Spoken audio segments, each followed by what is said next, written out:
Good morning. Happy mid-month book bash time. It is Friday the 13th. It is Friday the 13th, September 13th, and it's time for mid-month book bash. So I will be vlogging this weekend. So mid-month book bash runs from the Friday to the Monday. It's 4 days where we just try to get as much reading in as we possibly can. It is Shorty September, which I have been making vlogs for the whole month of September. And I'm going to continue that. I'm going to be focusing on shorties. My goal for the weekend is to try to read 4 shorties. I don't know if it's possible or not. I am cheating, though, with my first book because I'm already halfway through it. This is The Barefoot Woman by Scholastique Mukasonga. This is translated from the French by Jordan Stump. And this is her memoir of her mother. Scholastique Mukasonga is Rwandan, and she was born in like 1959. And her parents and her family were displaced in the first sort of beginning civil war after the Belgians pulled out of that area. And so she is recounting what it was like in her family and what her mother did to support the family after they were displaced from their home. It's really nostalgic and really charming and lovely so far. Like I said, I've read the first 5 chapters. It's 10 chapters total. I am buddy reading this with Britta Bowler, and I do plan to have this read by tomorrow so I can do a final check-in with Britta. But I can tell you, I really love Scholastique Mukasonga's writing, and this memoir is no exception. So that's the thing I'm going to focus on first. And then we shall see what I tackle next. But like I said, my goal is to read 4 books this weekend.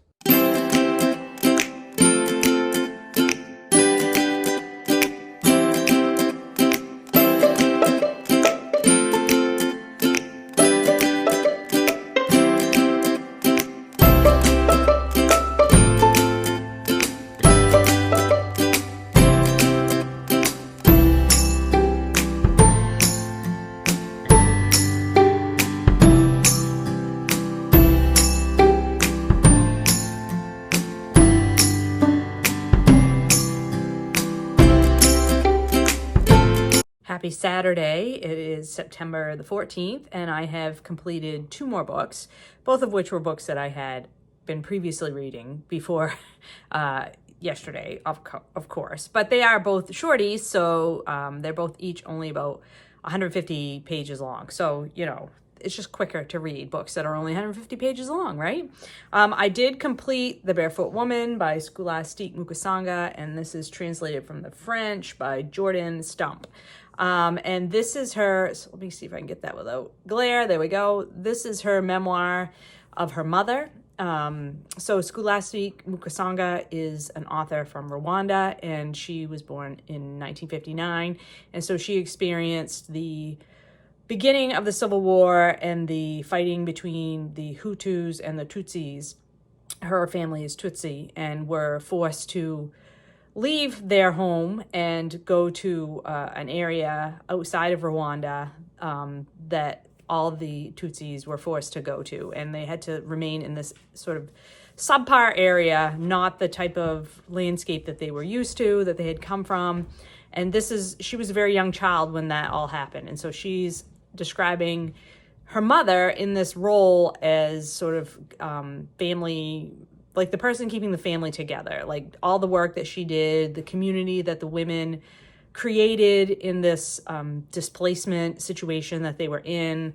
And so the beginning of this memoir is very much just talking about the culture, and particularly the role of women in this culture, and particularly her mom and what her mom did to,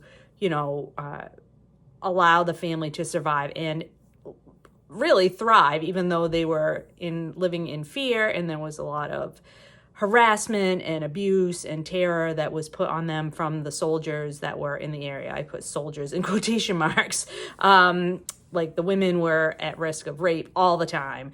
The soldiers would show up in their homes just randomly and just trash the place, smash their stuff, destroy their food and just harass them, take people out and beat them and that sort of thing. It was awful. But she is describing, Scholastique Mukasonga is describing this from the eyes of a child, the child that she was, and how her mom created a sense of safety and home in this place that was not their home. And then at the end of the book, she gives more context around why the Hutus and the Tutsis were engaged in this. Well, basically why the Hutus were trying to wipe the Tutsis out. She explains, she gives that, but not in a way that's overwhelming. It's very much straightforward throughout. The book is very straightforward, and it's very much giving you the bare bones of the situation without like going into depth as far as the context is concerned. And she is dropping little hints of what's to come, which is the focus of her other memoir, Cockroaches, which I did read a while ago, because Cockroaches describes what happens to her family when the genocide really starts.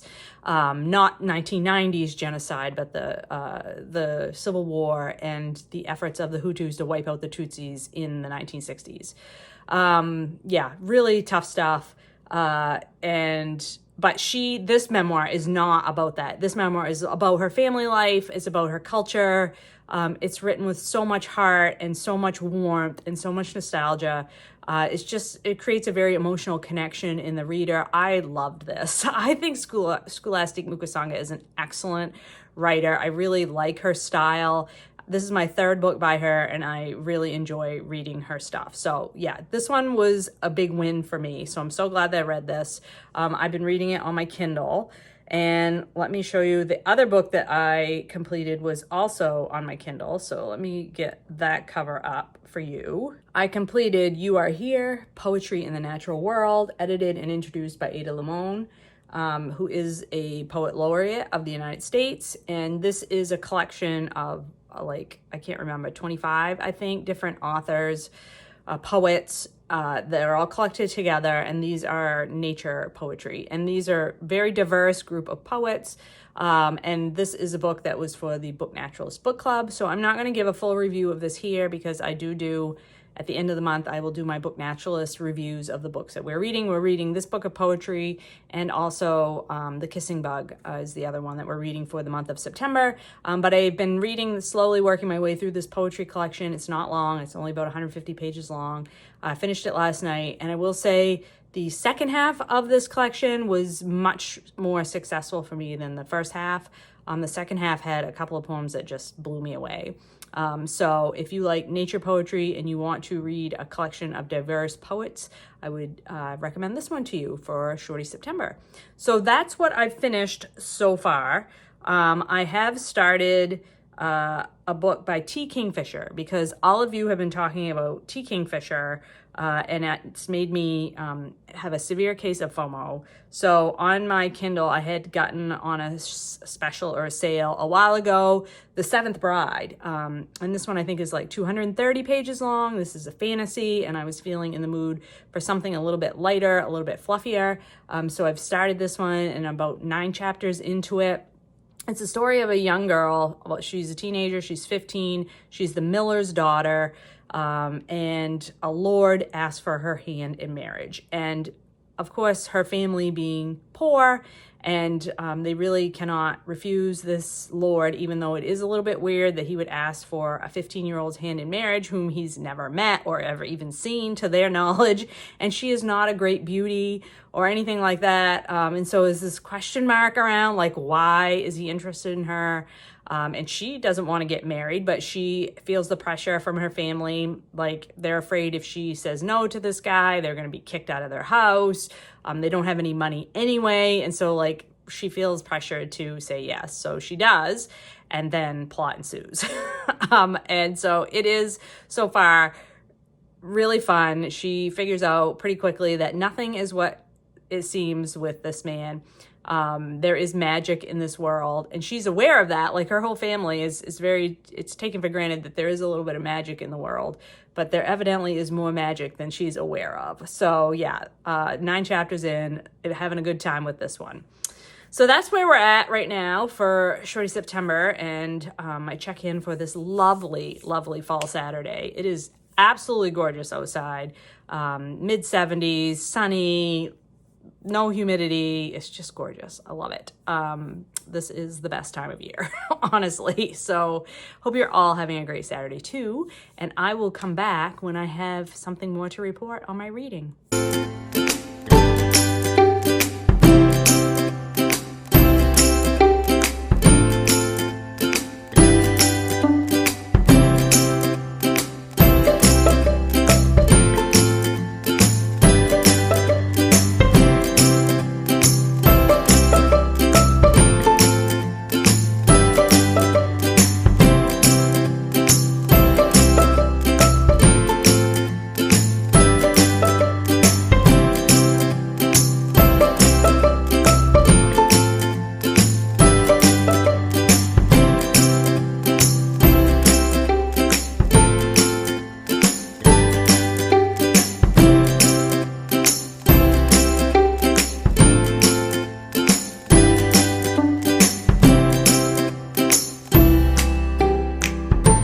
Hello, here I am. It is Monday of mid-month book bash weekend, and I did not check in yesterday. Yesterday was so busy with, stuff, so I just never got a chance to check in. But here I am to tell you that I did finish another book, another shorty, on Saturday, and that was The Seventh Bride by T. Kingfisher. This is the first T. Kingfisher that I've read, and I had been convinced to try T. Kingfisher by listening to all of you on BookTube talk about how great this author is. And I did enjoy my time spent with The Seventh Bride. This is about 240 pages, so it's a little bit longer of a shorty, but it reads really quickly. It is a fantasy novel, and I would say it skews a little bit YA, although there are some fairly creepy things in it. And so we're following our main character is a 15-year-old girl. She is the miller's daughter. A lord in the general area of her town has made an offer for her hand in marriage, which is fairly unusual. She is pretty young, but her parents do not feel that she should refuse it. They don't feel as a family that they can refuse it. And she isn't like forced to marry this man, but she feels like she has to. So she says yes, they get engaged, and then like a couple days later, the guy's like, yeah, you have to come to my house and in the evening, and you have to follow this weird path that nobody knows about, and it's like all this creepy stuff. And it turns out that he already has a bunch of wives, and she'll be the seventh one. And so she ends up at his house. It's very, very creepy. On the way, she meets a hedgehog. The hedgehog becomes her friend. And that's really all I want to tell you because, you know, she has to complete a bunch of tasks, and she has to figure out what's going on with these other wives, and she has to figure out what this guy really, really wants from her. And it is fun. It's a little bit creepy, and evidently it is a retelling of a fairy tale, the Bluebeard fairy tale, which I am not familiar with. I don't really like fairy tales, but that did not change my enjoyment of this. I thought it was a good time. I enjoyed the fantastical elements of this. I thought there was good characters. I would read another T. Kingfisher. I enjoyed my time. So that's what I read on Saturday. I am currently halfway through The Hummingbird's Gift by Montgomery. I'm hoping to finish that by the end of the night tonight. It is late afternoon on Monday. So if I can finish that, I will come back and do a final check-in on this vlog. It is super hot today here in Maine, which is like just crazy because it's September 16th and it is like 80 some degrees out and very humid and gross and like kind of feels like August weather. So I am not in favor of that. I wish that it would become more fallish in terms of temperature, but it's supposed to be even hotter tomorrow. So that's the weather update in case you were wondering. Anyway, I will be back if I do end up finishing one more shorty. Good morning. It's Tuesday, September 17th, so I am here to wrap up my mid-month book bash vlog, my third Shorty September vlog for the month, and I did finish my fourth book, it's a little bit of a cheat. I mean, honestly, it's only 80 pages long, so it's more of a long essay than it is an actual book, in my opinion. But I really, really enjoyed this. This is Cy Montgomery's The Hummingbird's Gift, and the tag is Wonder, Beauty, and Renewal on Wings. And so this is exactly what it says on the tin. This is Cy Montgomery's experience helping a person who does bird rehabilitation to raise a pair of hummingbird babies that were something happened to the mom, and these just barely hatched hummingbirds were brought to a wildlife rehabilitation center. And this woman that Cy Montgomery works with is a very experienced in working with hummingbirds, which are very, very difficult to keep alive by humans anyway. And this was the facts about hummingbirds were really, really fascinating. I didn't know an awful lot about hummingbirds, and like they're just a miracle of engineering, really, how their actual biological processes work. But trying to rehabilitate such a bird is very, very difficult because they have to be fed every 20 minutes. So you really take on a lot. It takes about 2 to 3 weeks to get them to the place where they can fly and feed themselves. And so you're talking every 20 minutes for that long is a difficult task to imagine. I just can't even imagine taking that on. So I really enjoyed this little quick read. This put me up to 4 for the weekend, so I met my goal, even though I didn't get much accomplished on Sunday at all. This little shorty saved my bacon. And I enjoyed it, so that was good. Another one off the physical TBR. So that's it for this mid-month book bash. I hope that you've all found some great books to read here in the middle of September, and I will be back soon.